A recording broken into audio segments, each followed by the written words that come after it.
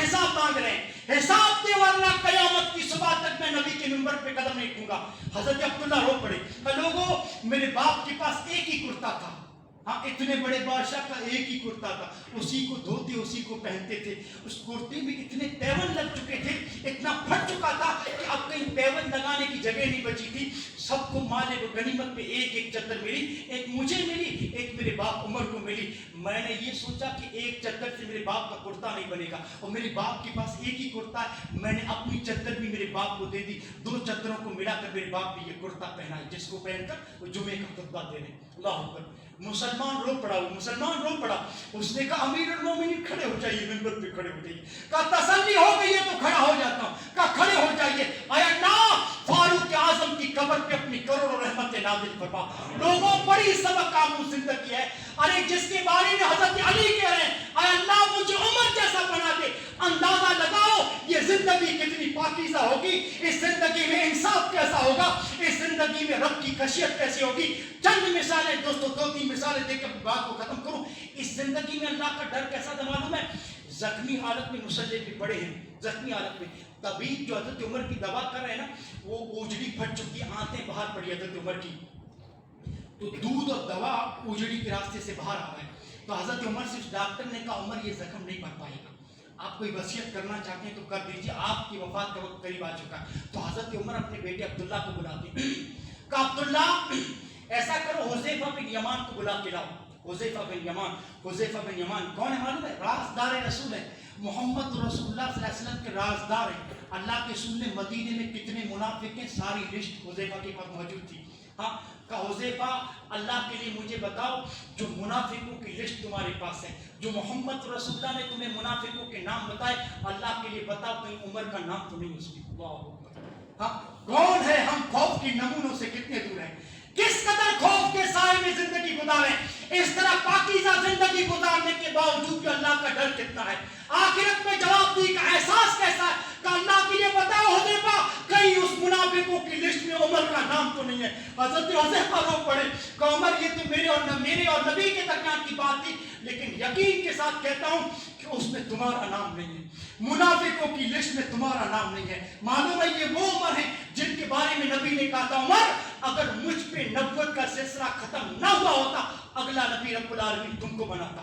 ہاں اتنے جلیل القدر صحابی، آپ مدینے کی بازار سے جا رہے ہیں، ایک آدمی اپنے گھر کے اندر نماز تہجد میں سورہ طور پڑھ رہا ہے، سورہ طور کی جب اس آیت پہ پہنچا وہ پڑھنے والا ان عذاب ربک لواقع، کہ تمہارے رب کا عذاب آنے والا ہے، عذاب کی گھڑی آنے والی ہے، وہیں کھڑے ہو کر حضرت عمر گھنٹوں روتے رہے۔ اور بعض روایت میں آتا ہے کہ اس آیت کا اتنا اثر لیا کہ مہینے تک حضرت عمر بیمار ہے، قرآن کی اس آیت سے مہینے تک بیمار ہے، اور صحابہ حضرت عمر کی عیادت کرتے رہے۔ اس طرح خوف کے سائے میں زندگی گزارنے کے باوجود حضرت عمر کی احساس ذمہ داری تو آپ کو معلوم ہوگا جس قدر انصاف کیا تھا۔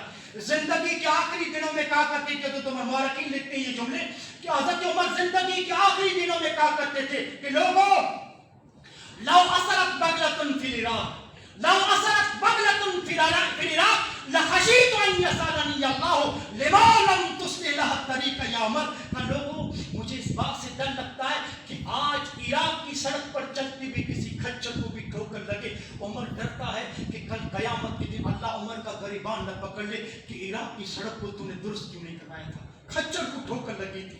جب جانوروں کے بارے میں اتنا سوچتے تھے، سوچئے انسانوں کے درمیان کتنا عدل و انصاف کیا ہوگا۔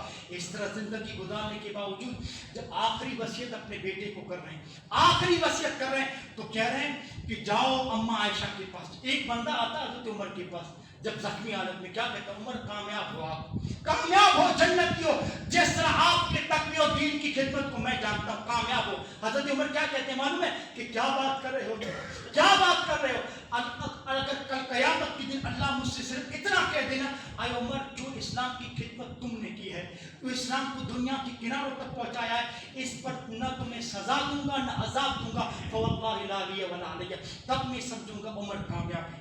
دوستو وہ زخم جو حضرت عمر کو لگا تھا اس کی تاب نہ لا کر انتقال کر گیا حضرت عمر، لیکن آخر میں اپنے بیٹے کو حضرت عائشہ کے پاس بھیجا، اماں عائشہ کے پاس کہ جاؤ اماں عائشہ سے کہو کہ محمد رسول اللہ کی قبر ہے، دائیں طرف حضرت ابو بکر کی قبر ہے،